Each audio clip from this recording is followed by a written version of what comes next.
What is faith? And do you have any? Now, a bunch of years ago, I was talking to a friend. Yes, I have friends. We were talking about science. And he said, as far as he was concerned, science had become a religion. You know? I mean, scientists, they said things, they came up with theories, and we just believed them. Faith, science, it's all the same. So I told him that while I had never had any interest in skydiving, I would pay for a dive for both of us. Yes, I would. The only catch was that while I would use a scientifically designed parachute, he had to use faith. Because, they're all basically the same. It shouldn't make any difference. Should be like a 50-50 for both of us. We never talked about that again. Science is the study and replicable explanation of phenomenon in the real world, in the real tangible world. Faith, on the other hand, well, it's all about the inexplicable. Now, I'm not saying there isn't bad science out there, or people who will believe anything that kind of goes along with whatever stupid shit they already believe, but that isn't science. That's just crap being said. It's kind of like when people who are nationalist, racist, sexist, and anti-democratic, but they turn around and they call themselves socialists. They are exactly not. It's just like wearing a pointy hat doesn't mean you're the Pope. And wearing a red star doesn't mean you're a red.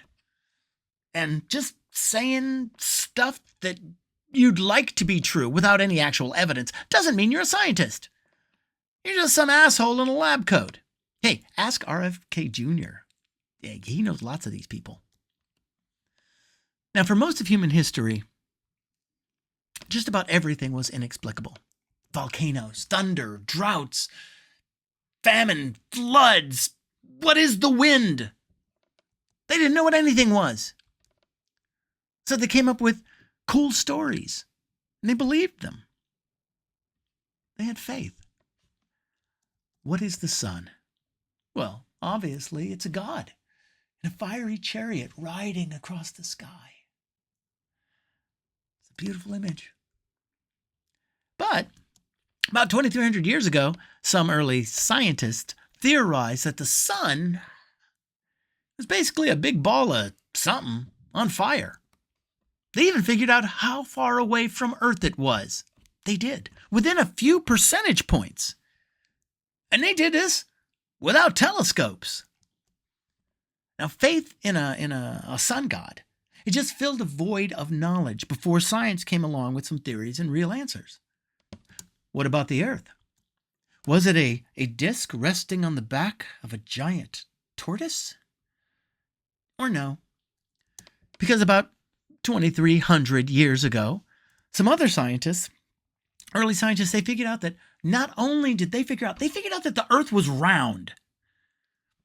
One guy in North Africa, he pretty accurately figured out how big it was. And he did this in the desert with some sticks. A little more faith gone. Ooh, and around the same time, another guy figured out that the only way everything that he saw and measured in the sky, the only way all of that could make sense was if the Earth orbited around the sun. Yeah, no telescopes, just eyes, brains, paper, and whatever they wrote with back in those days. And if certain people of faith hadn't burned almost all the science papers they could get their hands on, we wouldn't be talking about Copernicus nowadays. We'd be talking about Aristarchus of Samos and how he figured out that the Earth orbited the sun 200 years before Julius Caesar was born. Over time, science and reason advanced, and faith became not so much about, the natural world, but about a person's relationship with an unseen, immeasurable world. The existence of the soul, the existence of a creator. What happens after we die, if anything? Faith is what you believe despite the lack of knowledge and evidence. Like the existence of angels. There is no evidence angels exist at all, and no theory about how they would do all of their angel stuff if they did exist. But that's what makes believing in them an act of faith. If they demonstrably existed, they would be a scientific fact. Faith comforts people in this difficult, confusing world, and any faith someone needs to get through a life in a seemingly incomprehensible universe is nobody's business but their own. Unless they make it our business by trying to dictate how the rest of us live our lives, or if they try to hijack our government to promote their faith. I was at the dentist once, and after the guy had loaded my mouth up with cotton and Novocaine, he started telling me how the United States, well, it was founded as a Christian nation. I hadn't asked. He just volunteered this information. Not even what we were talking about. But just in case it isn't abundantly clear by now, I was a history major. John Adams. You know, founding father and lead character in the Broadway musical 1776. He once said, "The government of the United States is not, in any sense, founded on the Christian religion." Well, it's pretty clear, right? I mean, it's not a lot of wiggle room. Not like I wonder what he's really thinking. And Thomas Jefferson, famous founding father and slave rapist. He's also in 1776. He said, the American people had declared there should be a wall of separation between church and state. And Ben Franklin, the horniest of the founding fathers, you know, the balding guy on the $100 bill, and 1776 comic relief. He said that while religion could be good, any religion that had to call upon the state for support was, by definition, a bad religion. Congress shall make no law respecting an establishment of religion or prohibiting the free exercise thereof. Now, for everyone who only reads the Second Amendment to the Constitution, what I just said, that part right there, that's in the First Amendment. The reason the founders put that in the First Amendment is because they knew what faith had done in Europe. Europe had gone through centuries of war, murders, massacres because of faith. They knew the history of Catholics killing Catholics and Protestants killing Protestants and them killing each other. And both of them killing Jews and pagans and any native folks that they couldn't force into their churches. Men, women, children, hunted, drowned, disemboweled, burned, all in the name of their loving God. The founders of the United States had serious flaws, but they weren't complete fools. They knew that faith may be personally comforting, but in government, it can be dangerous. An official faith could give the people permission to destroy the very freedoms and democracy they say they love. So, the United States was not founded as a Christian nation. And I don't care what any star-spangled evangelical dentist says. I'm going with founding father and principal character of a Broadway musical, John Adams, on this one. But while the holy dentist was drilling away, I'm thinking, I bet he does this a lot. You know? Evangelize ahistorical nonsense to people while he's elbow deep in their mouths so they can't contradict him. Or they're afraid that if they do, he'll stab them in the tongue. And this lack of contradiction over time, it convinced him his faith-driven version must be right. Which brings us to Donald J. Trump. Now, Donald Trump, he is not a church-going guy, but he does have a faith, a profound faith, an unshakable faith in whatever his last thought was. Whatever lonely thought wanders into the abandoned basement of his mind. And not just what he sees on Fox, no. See, with Trump, that thought could also be whatever he would like to be the case. See, for Trump, it's not about truth or the reality of our world. No. A thought of his is more like a wish or a magic spell. He has a thought, and by thinking it, for him, it becomes real. I should get a Nobel Prize. And that thought, it grows without examination like mold in a warm, wet corner. And then he says it out loud. I should get a Nobel Prize. And he hears nothing. Silence. No arguments. No contradiction. That's not true. He does hear something. He hears the echoes from obsequious toadies. You should get a Nobel Prize. Tariffs will solve everything. Yes, tariffs will solve everything.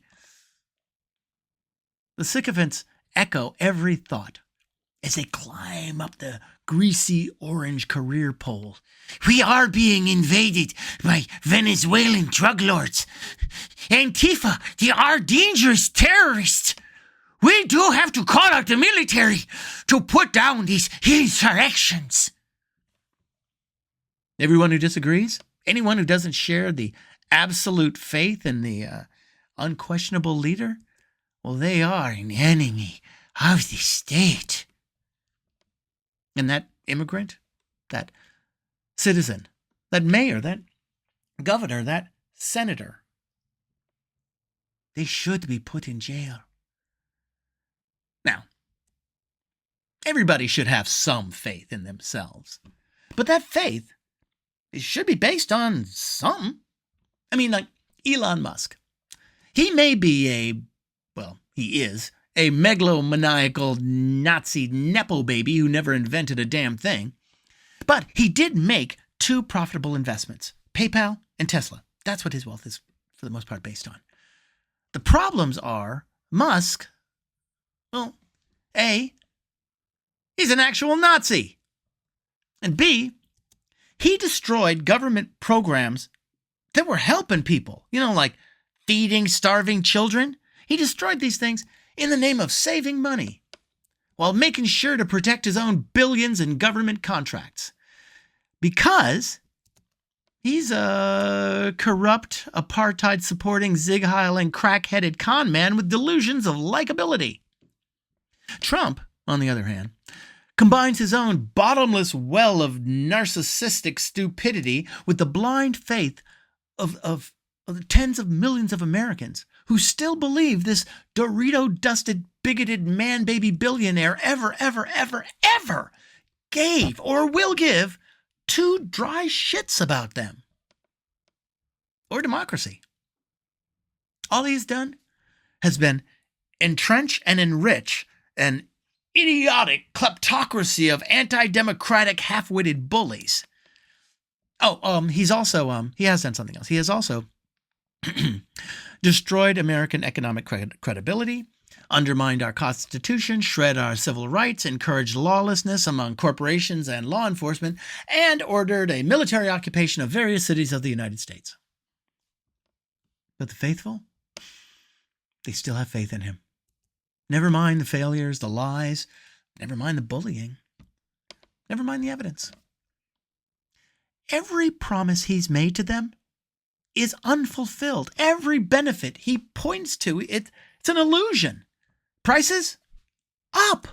Jobs down. Family farms on the edge of bankruptcy. 90 trade deals in 90 days. One. He made one. And never mind the rest of the world finding ways to work around the United States, to bypass us, to walk by us, like you walk by the house of that one crazy person on your block, hoping they don't see you. and start in with another rant about how they're a stable genius and that Tylenol gives babies autism. Because faith, their faith, isn't about truth or evidence. It's built upon his ability to give them simple answers to their questions. Why is everything so difficult?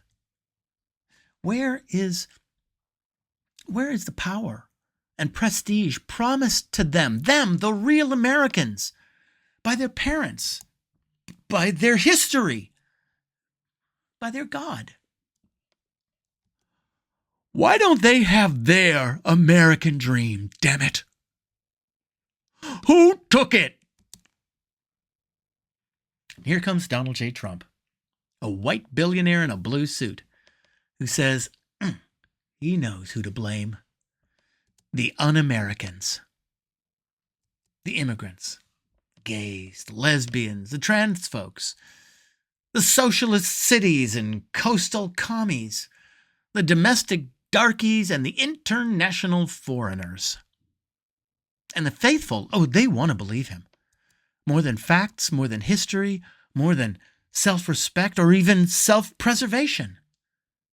Because he has the answers. Because he is the answer. He is their rapture. He will take them up to all-American heaven and leave the rest of us unworthy down here to die in the dust. He is their Savior. And everything and anything they see or read or hear or experience to the contrary simply doesn't matter. Even if they know deep in their souls, they know he is the cause of their suffering.